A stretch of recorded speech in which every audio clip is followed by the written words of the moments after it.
Hello, my friends. Jerry Rosa here on the Rosa String Works Workshop.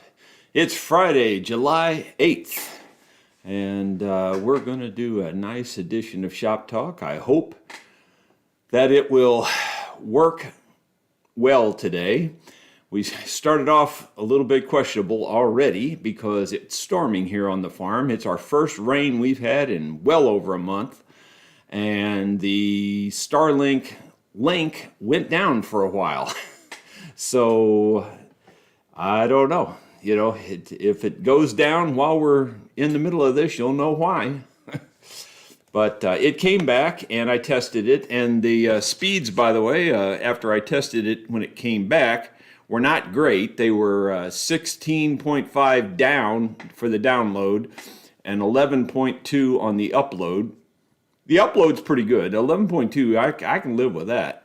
And it was a 90 millisecond ping, which means there's latency between here and the satellites. But, you know, as I say, it is what it is.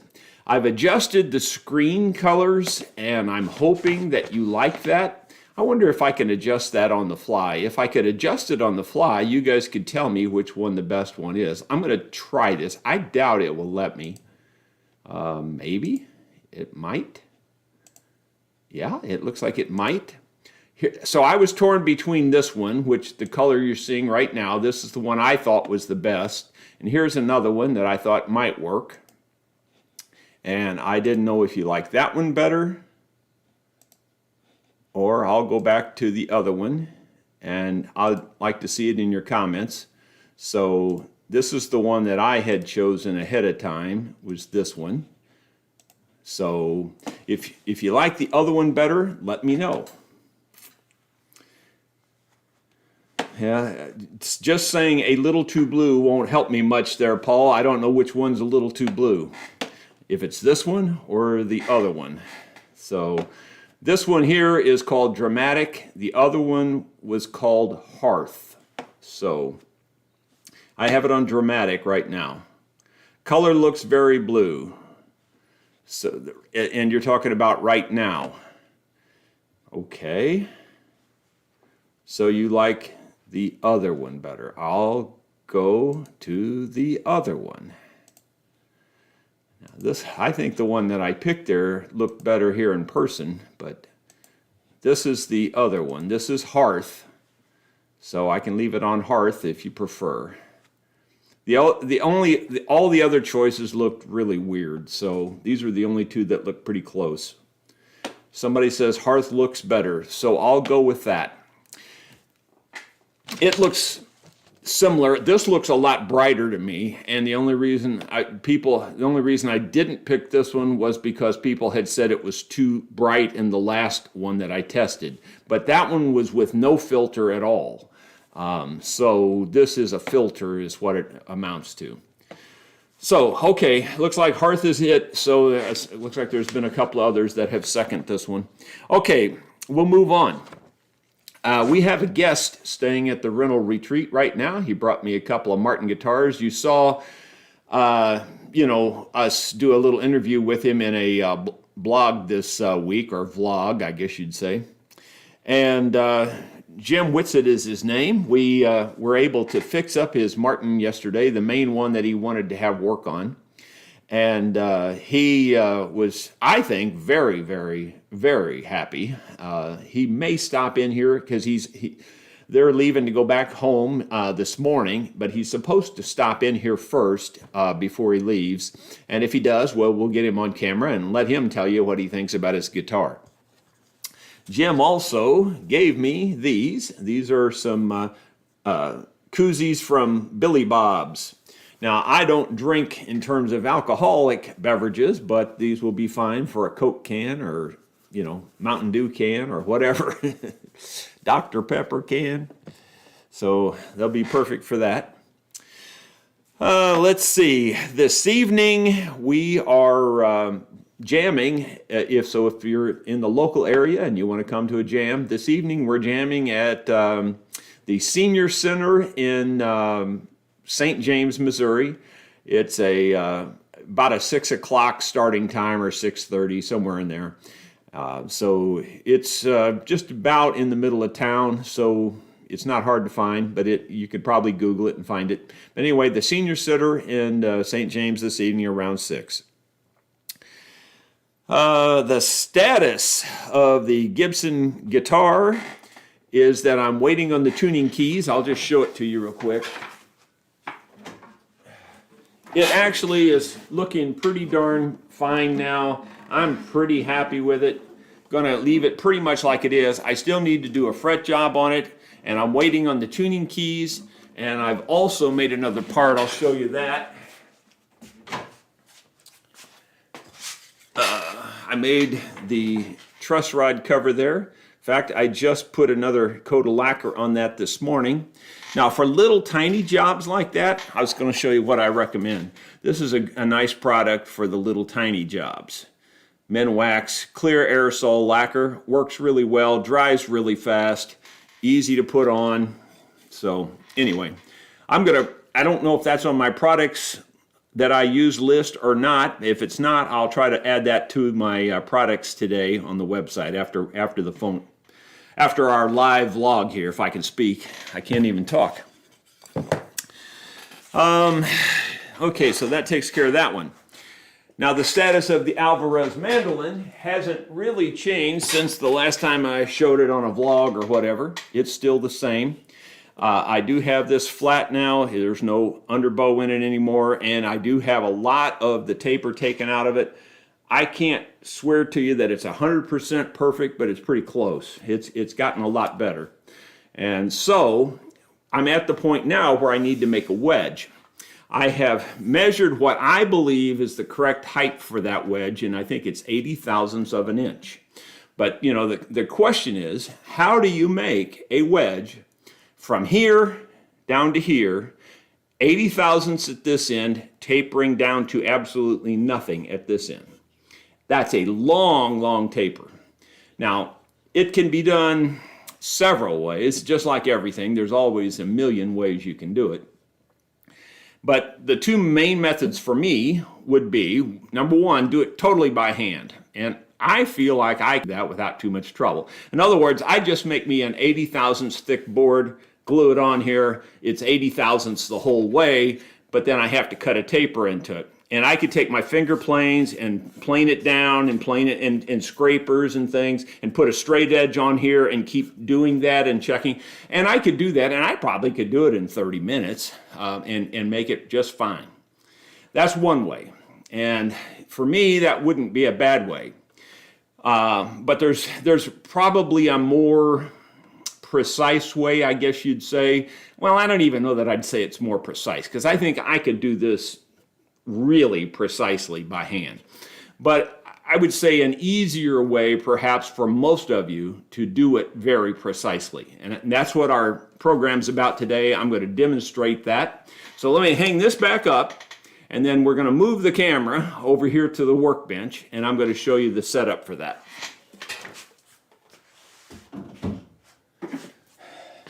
And before I move the camera, I'm just going to look at the comments real quick to make sure that I even have a live audience out there, for one thing. Looks like everybody's commenting okay. Problem I'm in Florida is lacquers turn white from humidity. Actually, lacquers generally don't turn white from humidity except while you're spraying them. I agree with you there. But what I do to combat that is I'll spray them in an air-conditioned environment. Like here in my shop here, it's air conditioned and it's dry, and I can spray it right here. And it's, you know, it's such a small thing that we're not filling up the area with lacquer. You know, I mean, it's just like a and you're done pretty much. So, and I can do that here in my shop because it's air conditioned.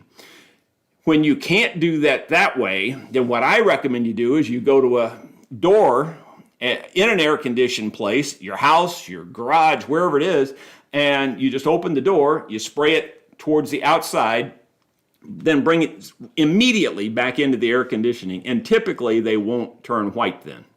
So, I do understand what you're talking about. When you said white, my first reaction was turning white afterwards. They'll turn white while they're wet, but they don't. Once it dries, it generally won't turn white. Okay, so I guess that's to your point there on the lacquer. Why aren't the insides of acoustic instruments finished? We'll get into that a little bit later, Joe. We're going to go ahead and move over here for our demo right now. You can go ahead and post your questions, because after we're done with the demo, then I'll scroll up and find your questions.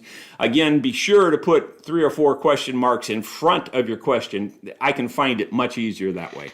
So bear with me if you have motion sickness. You might want to look away until I get the camera set.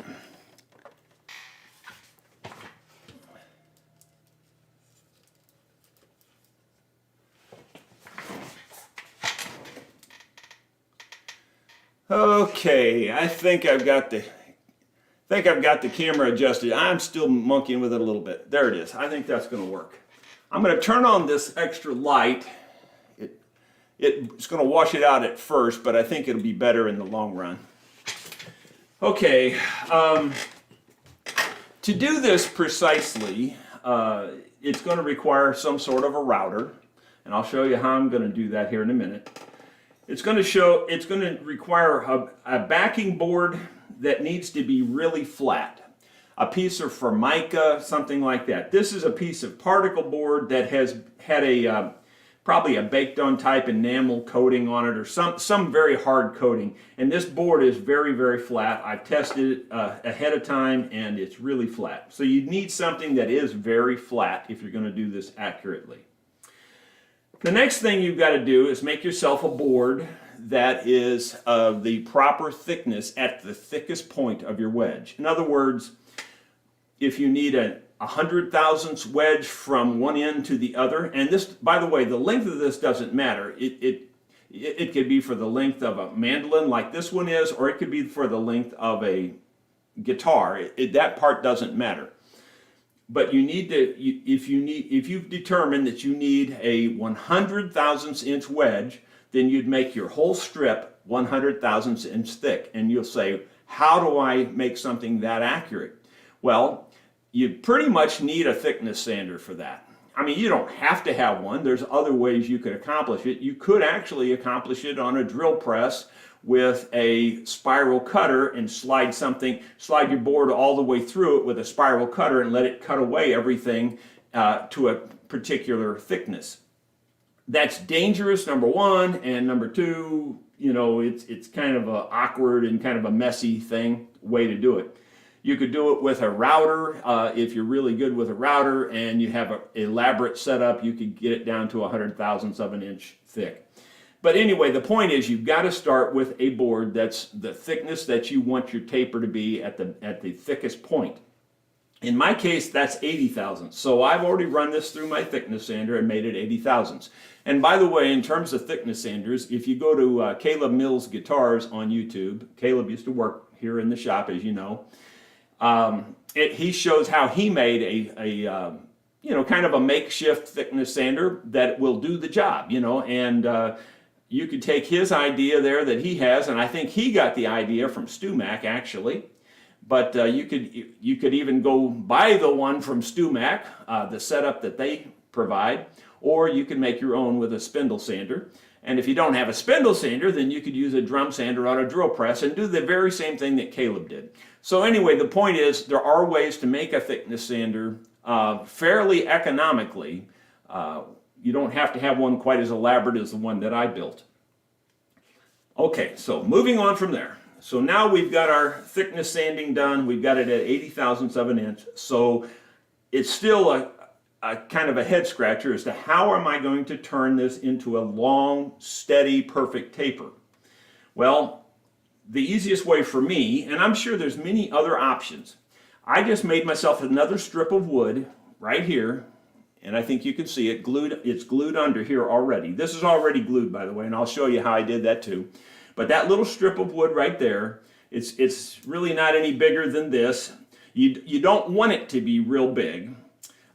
just a small piece, and it's 80 thousandths of an inch also. So if you tip this up, set this on it, and I don't want it set, it's kind of hard to explain. You don't want, if this is the piece I'm going to cut the taper on, you don't want it up here like this. You want it right on the very edge of it. Otherwise, you've changed your measurements, because the further you go up this way, the higher it's going to raise this, and then you've changed your angle. So you just barely want it sitting on there, and then you just glue it in place. And I just used some CA glue to glue it in place right there. And I also glued the strip down to this with some CA glue. So I don't want any of this to move while I'm doing the routing. Okay, you also put a little bit of CA glue on this very, very tip of this to keep this end from moving. So now we've got it angled at, you know, technically it's 160 thousandths tall right here now from the table to here. And I never did actually measure that, but we could measure that and get that number. And let's just see how close we are. And I'm going to do it blind here because I'm fairly sure it's going to be close. It's actually 154.5, which is, you know, 4.5 or what is that? 5.5 thousandths from 160. So, I mean, that's not much. That's the approximate thickness of a sheet of paper. And that time I did measure 160 on the nose. So it depends on how you hold it and stuff too. I would say it's really right at 100. There's 159 measuring it on that side. So it's really accurate when you do this precisely. And 1,000th of an inch, seriously, is like the thickness of a smoke particle. I mean, it's really not much at all.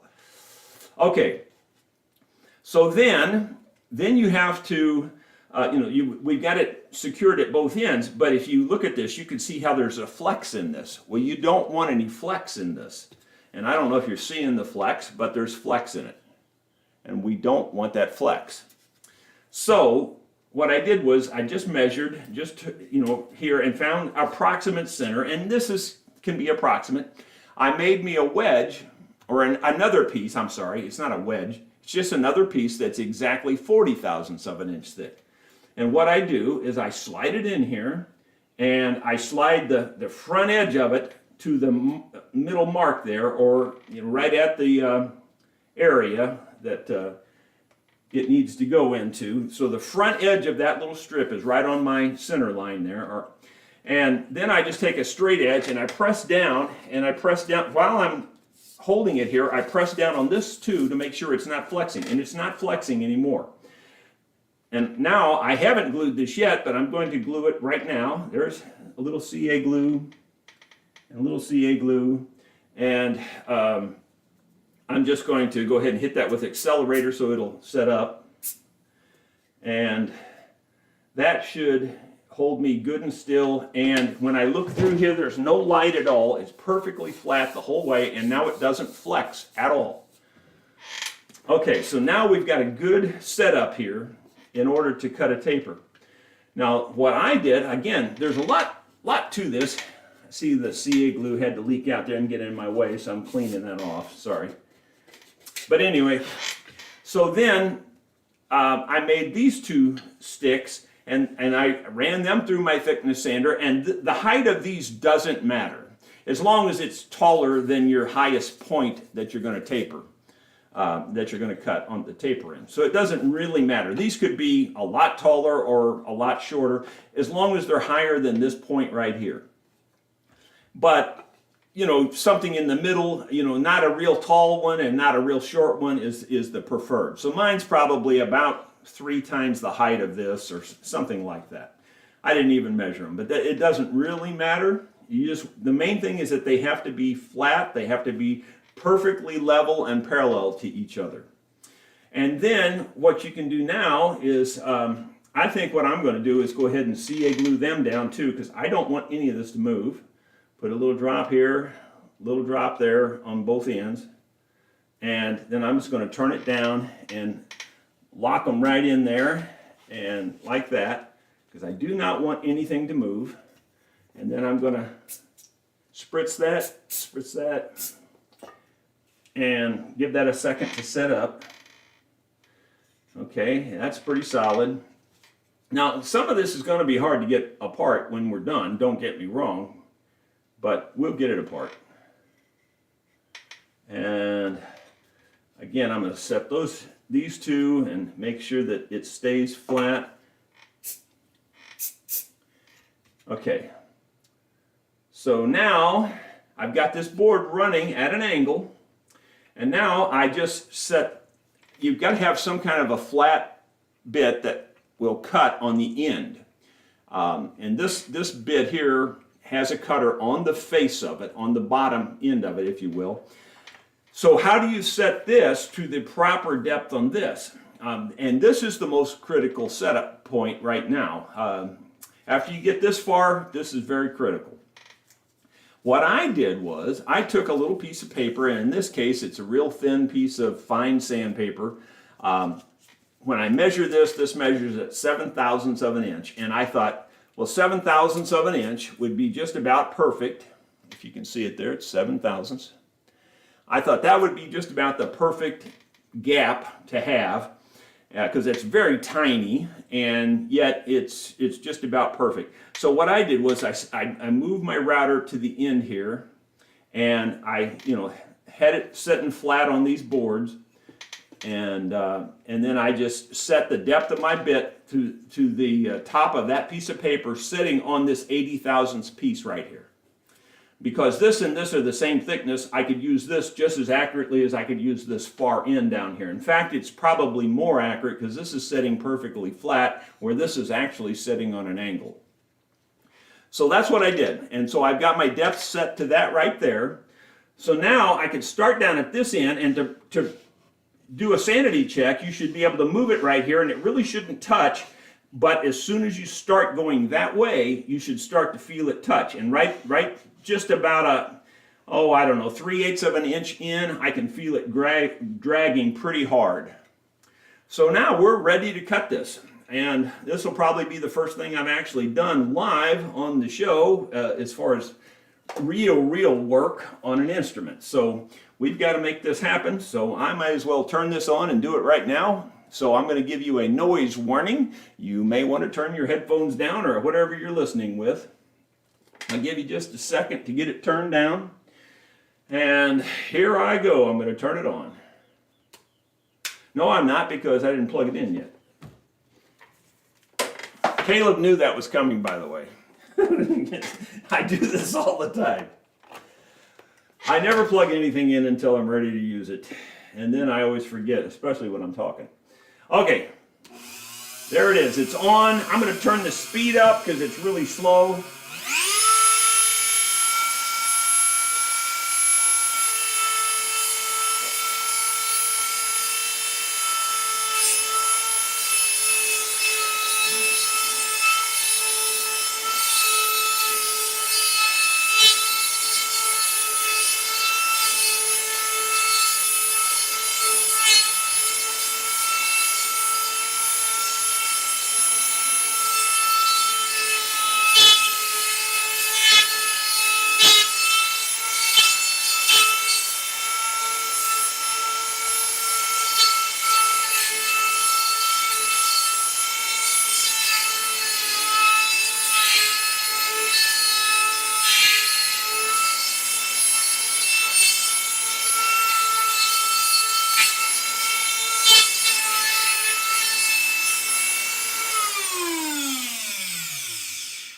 I'm going to stop right there and give you a little look at this, and plus I wanted to talk to you about a couple things there real quick.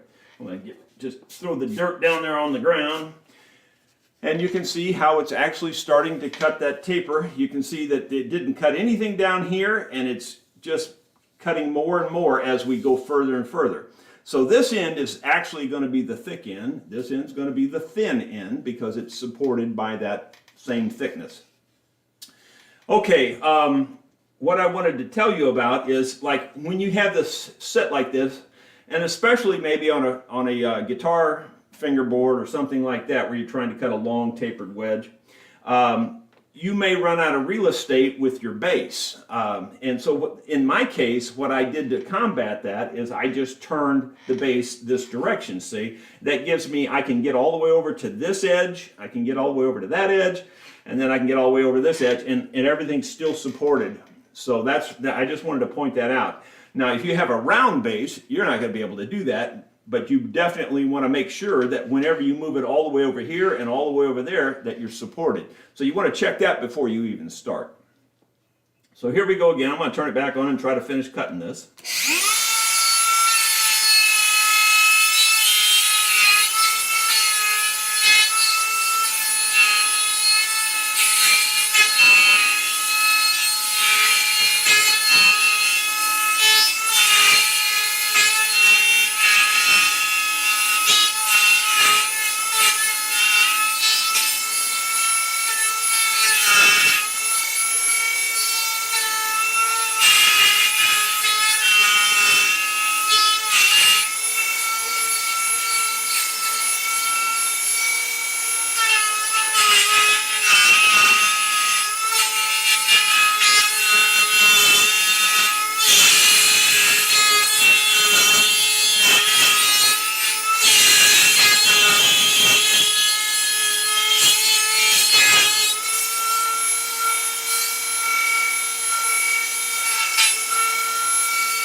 Again, I'm just going to stop because I want to get rid of this. It's kind of getting in my way there, and I don't like it building up that much.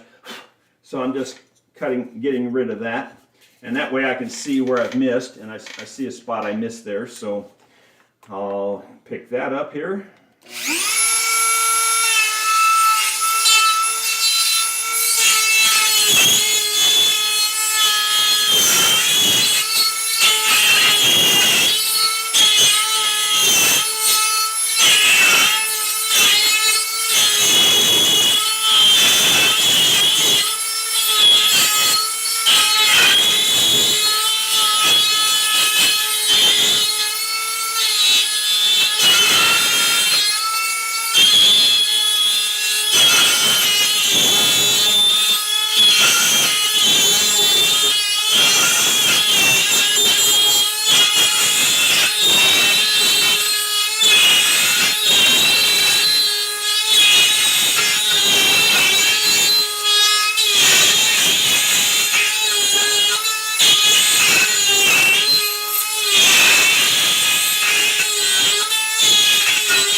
Okay, once again, I'm going to clean it off.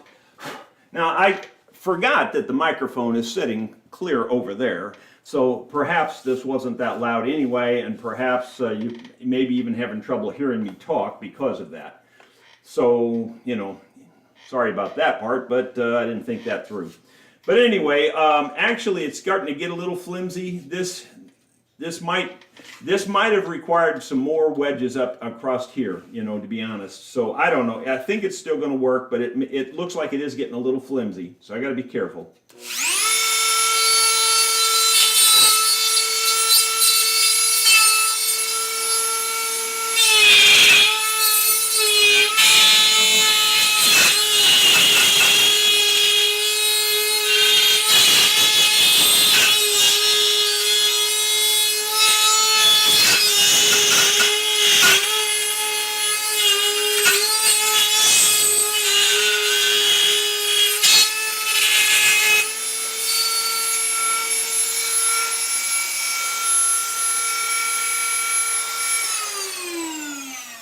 Okay, that cut it away, and you can see it's paper thinned. It's even thinner than paper, actually.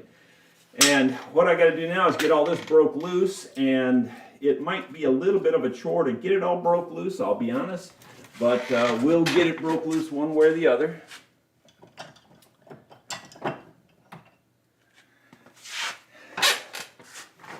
So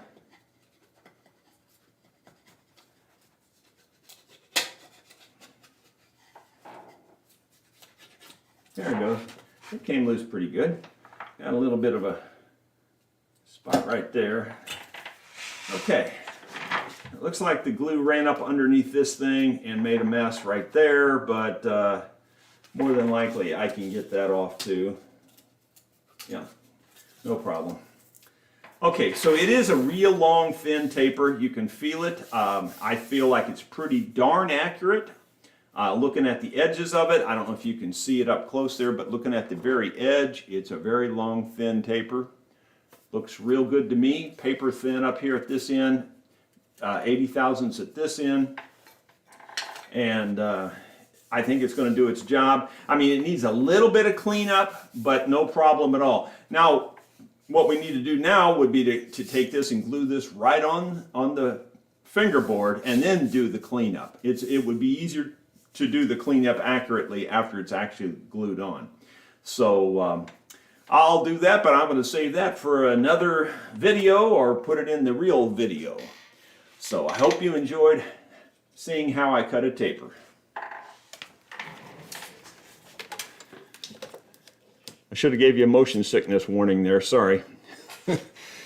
Yeah, of all people that should know about motion sickness warnings, the reason I wore this shirt today is due to that. I've had vertigo the last 2 or 3 days. This morning it's better, but you know, I was better, but I'm getting over it. Kind of with the vertigo, I mean.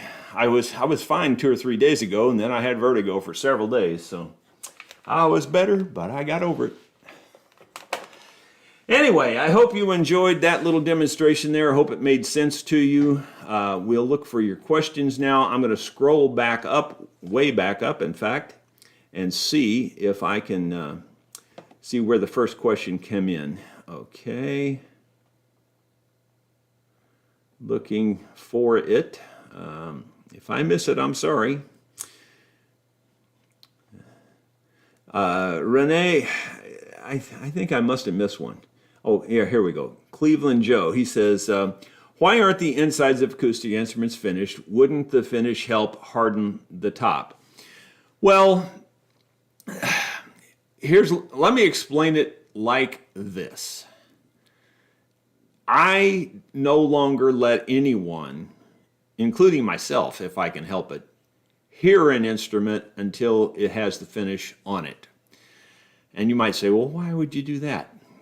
It's simply because they sound 10 times better with no finish.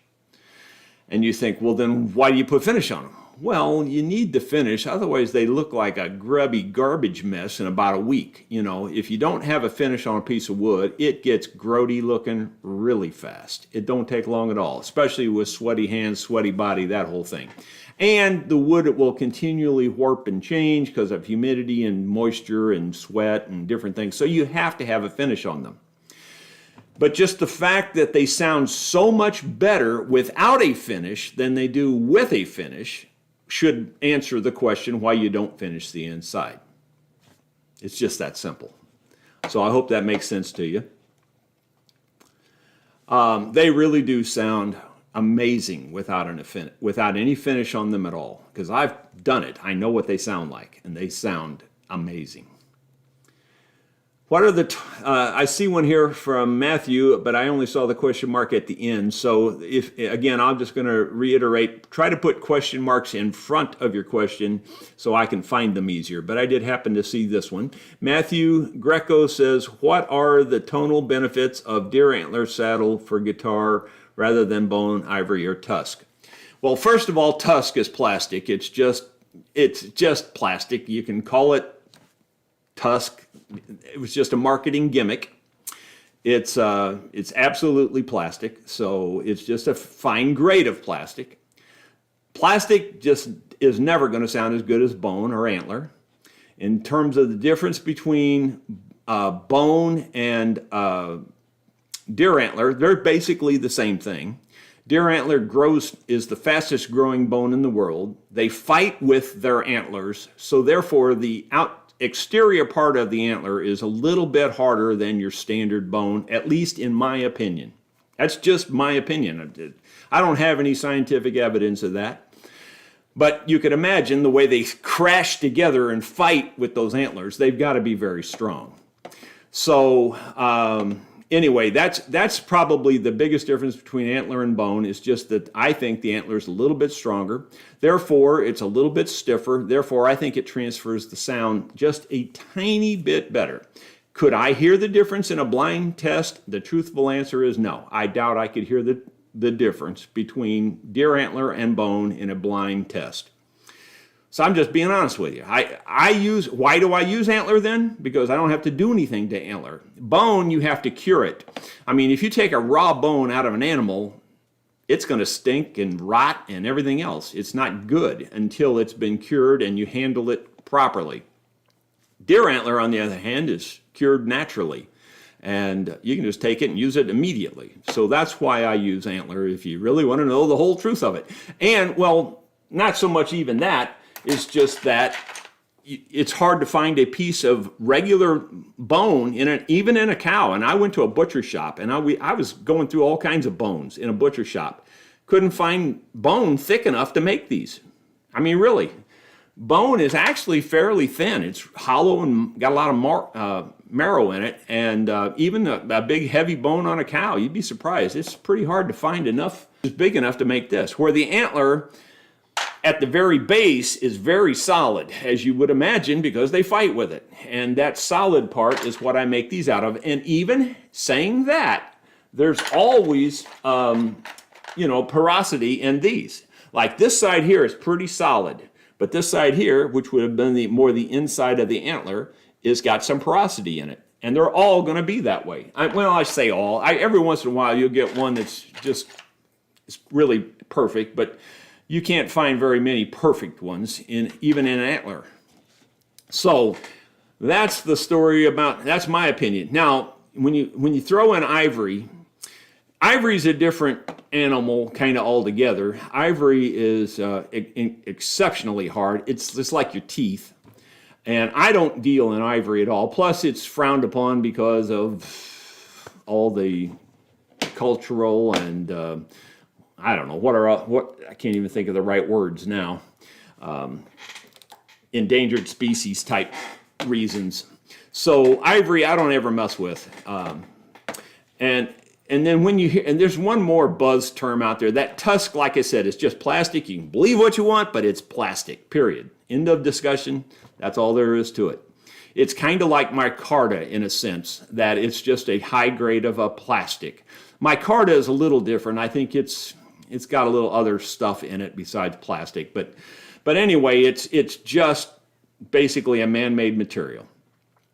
Now, the other buzzword thing about ivory is fossilized ivory.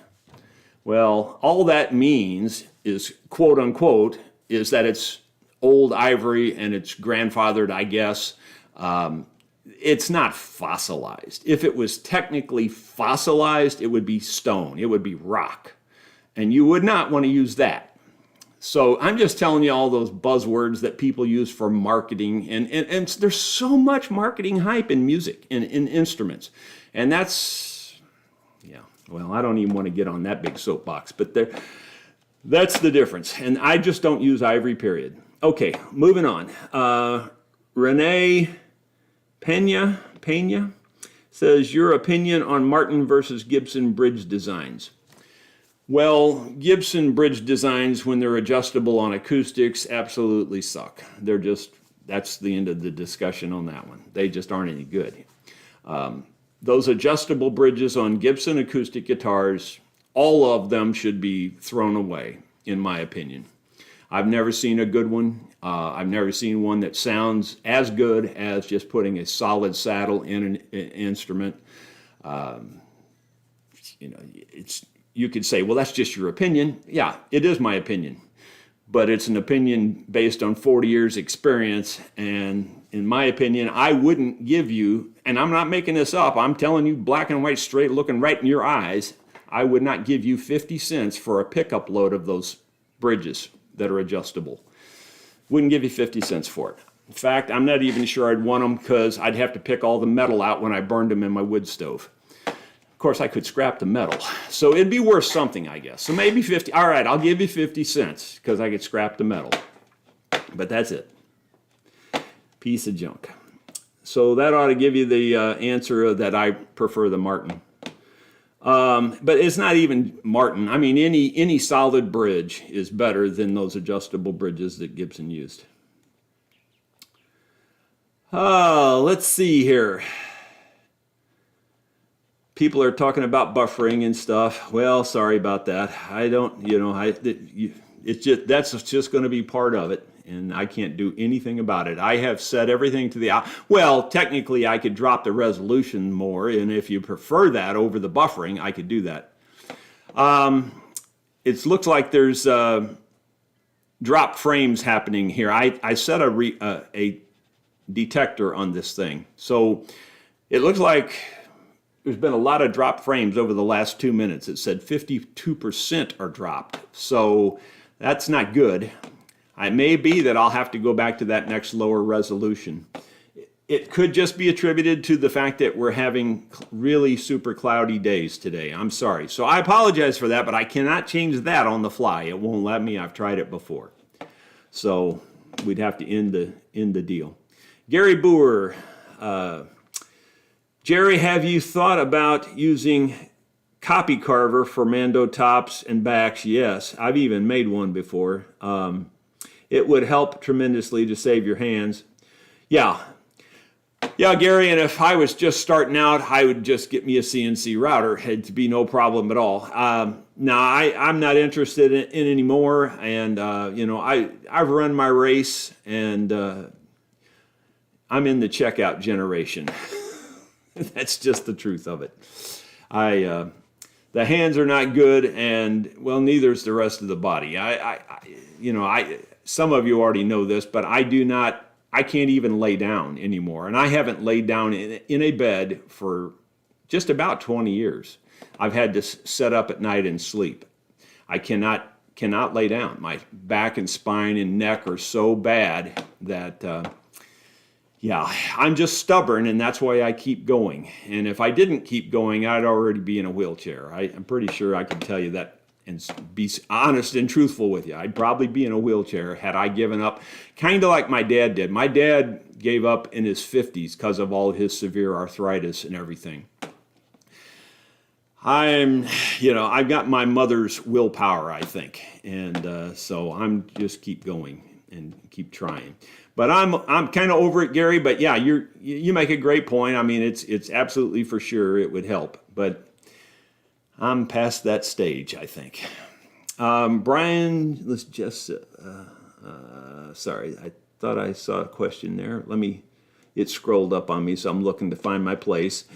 Grandpa Jeff says, why couldn't you leave the 2 strips off the router and just run it through your thickness sander? Well, you could, but there's a lot of pressure on a thickness sander.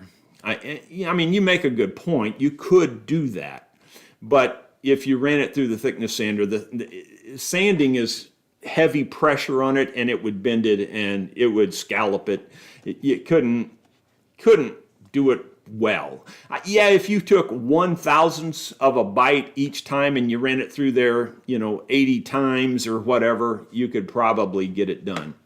But you'd really have to have fresh sandpaper and all that. You could get it done probably, but it's not nearly as practical. Now, if you had it supported the full length, if you had it supported the full length with a pre-made wedge, you could do it, no problem. Be no problem at all. But you'd have to have it supported the full length. So it's a good question, and it technically could work. Gordon Bartlett, you don't make video of all your work. How many instruments do you work on in a normal day or week? Well, I'll be honest with you, Gordon. For the most part, I do film most everything now. There's still occasional walk-ins and stuff, but I've slowed it way down, Gordon. I don't accept all that shipped-in stuff. So there's very few that come through here now that I don't film. Occasionally a walk-in that's just a quick and dirty thing, I just do that without filming. But that's about it. So there's really not much that you're not seeing, Gordon. Like I said, I slowed it way down compared to where it used to be. Oh my gosh. Yeah, I'm not even telling that many people no anymore. I think the word's gotten out, because when I was in my heyday, my busiest time, I was telling 6 to 8 people every single day, 7 days a week, for a couple of years. No, I can't help you. Sorry, I can't help you. Sorry, I can't help you. I said that 7, 8 times every single day for like 2 years. I mean, I turned away thousands upon thousands upon thousands of people. No kidding. It's not an exaggeration. So, anyway, yeah, it's just time to slow down. It looks like the last question that I see here from Renee says, Jerry, sorry, I meant the non-adjustable reverse belly Gibson bridge. Well, if it's non-adjustable and it's, got a solid saddle in it, it's probably fine. I'm not an expert on every model of everything that's out there. I don't remember them all. People look at me like, well, why don't you know about that? Well, it's just that you have to look at it from my perspective. It's like my 900 videos on YouTube, and I've got well over that now, maybe close to 1,000. I haven't checked in a while. But when you got that many videos, people say, "Oh, I like the way you fixed that, that violin from such and so, and or that had such and so label in it." And it's like, I don't even remember it. I seriously don't. I mean, it's just, I don't know how to explain it. Well, I'll give you an analogy. It'd be like driving from your house, 500 miles away and trying to remember everything you saw on the way. And I mean in detail, like, remembering every tree, every rock, every, car. You just can't do it. And that's the way it is with me. I mean, there's been so many things go down that highway. I can't even begin to tell you. It all runs together, and I don't remember much of it at all. And that's why I don't even try to think of or understand all the models, all the different, it's just impossible. And so I'm sorry, I can't give you a good answer, Renee, then about the specifics on those two bridges, because I don't know until I see them side by side. Honestly, I just don't know. But the truth is, if it's a solid bridge and it's got a solid saddle, it's probably fine. That's just the truth of it. So I hope that doesn't disappoint you too much, but that's the best I got. But I think if you think about it in those terms of, like I said, that analogy is probably a really good analogy. Like you're driving 500 miles and then you have to remember every single detail all along the way and try to remember everything. It's a rare person that could do that, and I'm not that person, especially anymore. Now, back in my younger days, I was crazy good at remembering stuff. I mean, crazy good at remembering stuff. I'd go to 2-hour-long meetings, and they'd be high-tech meetings where I'd have to go back and write a 200-page document from the meeting, and I never took a note. I could remember every single detail and go back and write the full document and never miss nothing. And everybody even would tell me how wonderful my requirements were that they would read. They would go, golly, how do you remember all that stuff? How'd you get all that detail in there? I used to be able to do that. That's not the guy today, though. The guy today can't remember nothing. I think I wore my brain out in addition to, anyway, in addition to my body is what I started to say. Well, that looks like, Jesse Burge from Texas. How is the John Deere coming along? Well, it's sitting, Jesse. It's 106 in the shade up here the last several days. So I'm waiting for a cool day before I get out there. It's just been too hot. So I haven't started on it, tearing it apart yet. And I saw your text about it having a single-stage clutch. Yes, I do think it does have a single-stage clutch. So I didn't read any more than that because I just saw the headline of your message come across the screen, and I've been so busy. Matter of fact, the last day and a half, I've been working with the fellow from Texas, Jim Whitsitt, on his guitars. And so I was hoping Jim would show up here before we end this live deal so that I could get his comments on here about how much he likes his guitar, because he took us to dinner last night, bought us a steak dinner, me and my wife, and it was very nice of him. His wife is along also, so there was the four of us. And had a nice conversation, and Jim just went on and on and on about how much he likes the setup on that guitar. His words were, "I've never, ever owned a guitar that plays like this thing does now." And while I say that, there's a myth out there, and it's a pretty widely held myth by a lot of people. I've heard it more than once, many, many times, in fact, that you can't set up a Martin guitar to play like a Taylor or to play like a Gibson or to play like a whatever and it's just baloney. It's just absolutely total baloney. It's just bunk.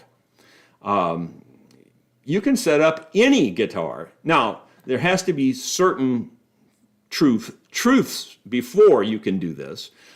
The first truth is the neck has to be approximately in the proper angle. And I say approximately, it doesn't have to be perfect, but it's got to be pretty close. The bridge can't have a huge belly in it, and all of that. I mean, so all things considered, all things being equal, you can set up a Martin to play as good as any instrument on the planet.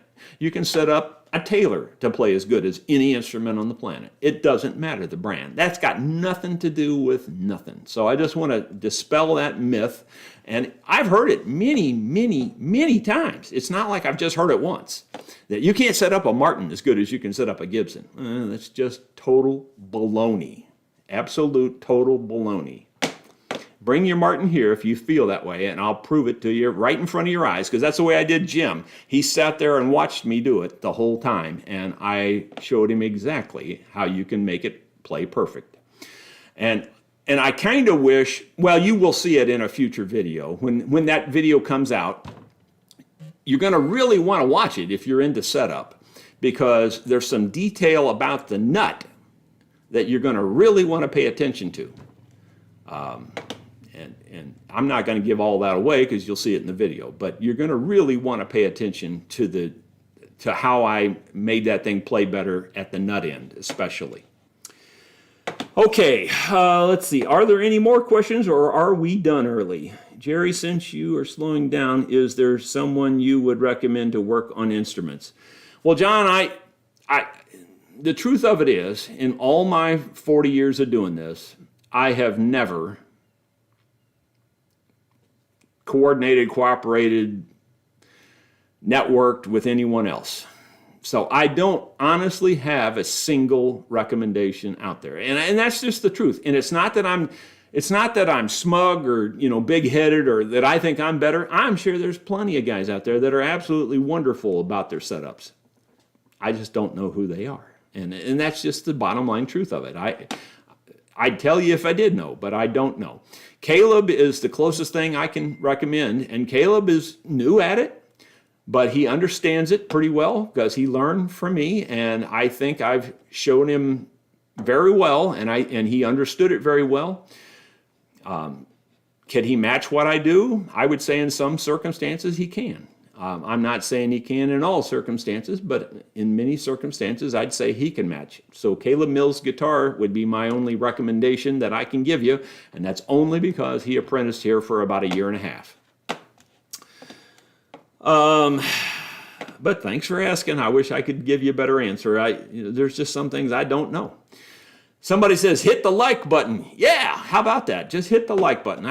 Guys, I'm just get on my high horse one more time here about the like button and about the subscriptions. This is, at this point in my life, how I'm making my living. And by you hitting like, it helps get more people to watch the video, because the algorithms that YouTube uses considers the likes. It considers people that subscribe based on that video. Like a lot of times people will watch a video and subscribe at that point. Well, that tells YouTube that, hey, this must be a good video because 15 people subscribed. So please, if you've been watching for years and haven't yet subscribed, it doesn't cost you a penny. It won't create any problems or hardships for you. The percentage of people that watch my videos to the percentage of people that are subscribed is amazingly low. I think it's something like 30% of the people that watch the videos are subscribed. That's ridiculously low. So please, please, click the subscribe button. It will help me. It helps me on my money, on my income. I'm not going to lie to you and sugarcoat it. That's the truth of it. It helps me, and it will get the videos seen by more people. So if you're enjoying the content, the way you can help keep the content coming is to help me. Help me help you. And I appreciate it very much. I'll get off that soapbox. Can you please recommend what kind of whetstones are needed to sharpen chisels and planes blades? Well, Jim, I don't get into all that. You know, these days, again, it's another one of these hype situations, in my opinion. So much marketing. It's so much, you know, high tech, you know, all that stuff. I don't do anything really complicated. I do it totally, completely, 100% simple, and I get amazingly good results. Amazingly good results. I just use a plain old Arkansas stone. This one here has 3 grits. It's got fine, medium, and coarse. I hardly ever use the other 2 grits. I mostly use the fine, and I just use oil, and you know, and I just use leather. Once I get it, you know, I actually, most of the time, start with my grinder, except with a knife. I don't usually ever take a knife to a grinder because the knife blade's so thin already. So I don't usually take that to a grinder. But anything that has any meat in the blade, I usually start on the grinder. I do a quick hollow grind, and I've shown that many times. And you can go back and just type in RSW sharpening or something like that, and you'll see different videos where I've shown that. And anyway, once I get my little hollow grind on there, then I just come and lay that hollow grind right flat on here and just work it around with a chisel. And again, just this Arkansas fine stone and oil and this. Now that's old school, I understand that. It's not high tech, I understand that.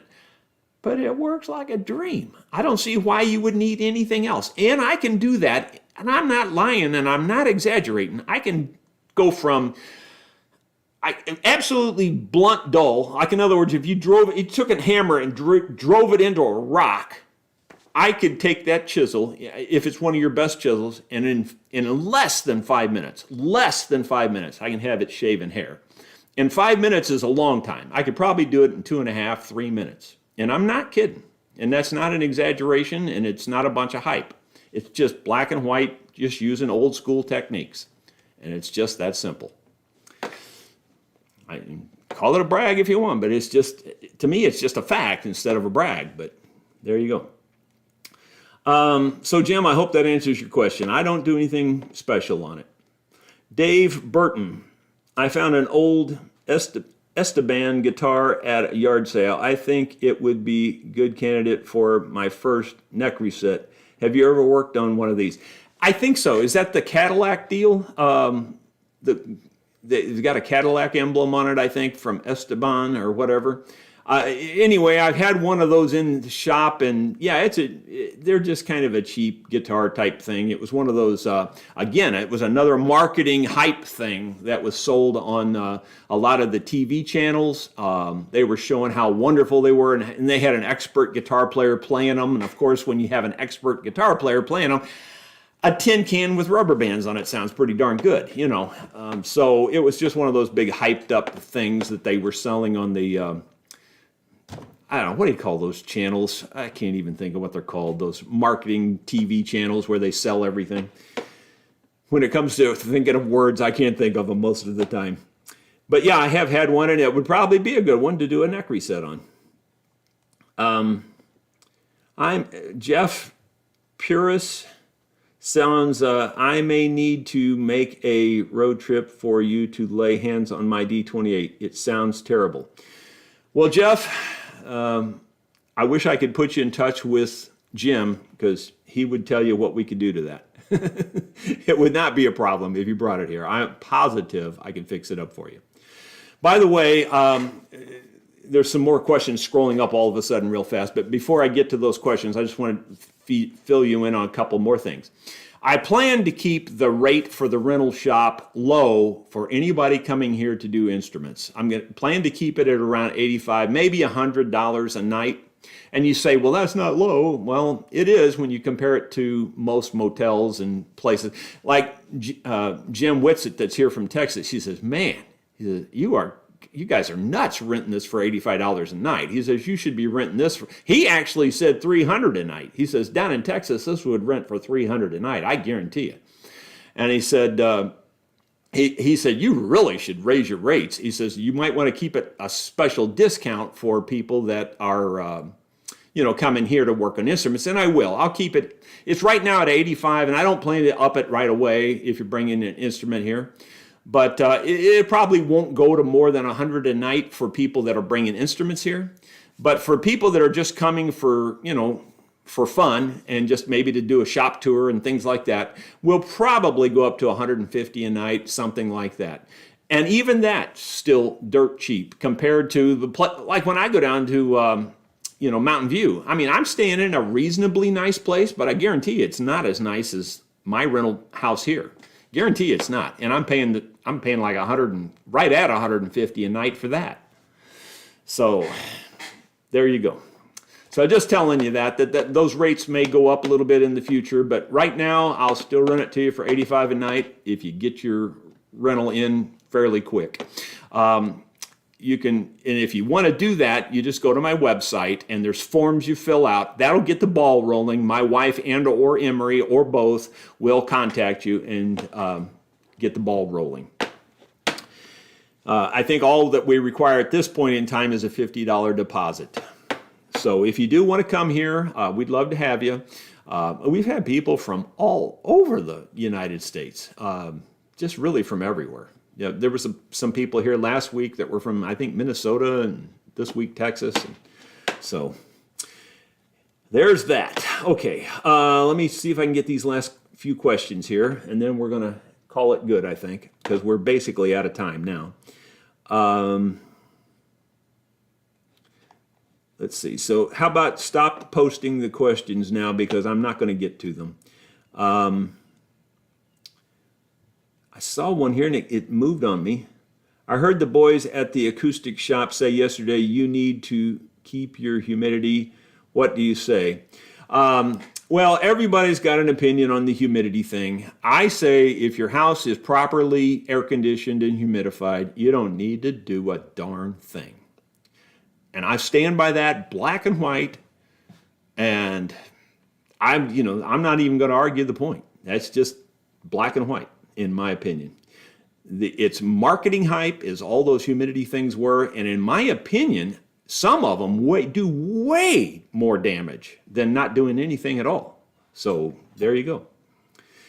Would you recommend Randy Schardiger? I think Randy has a lot on the ball. Randy's good.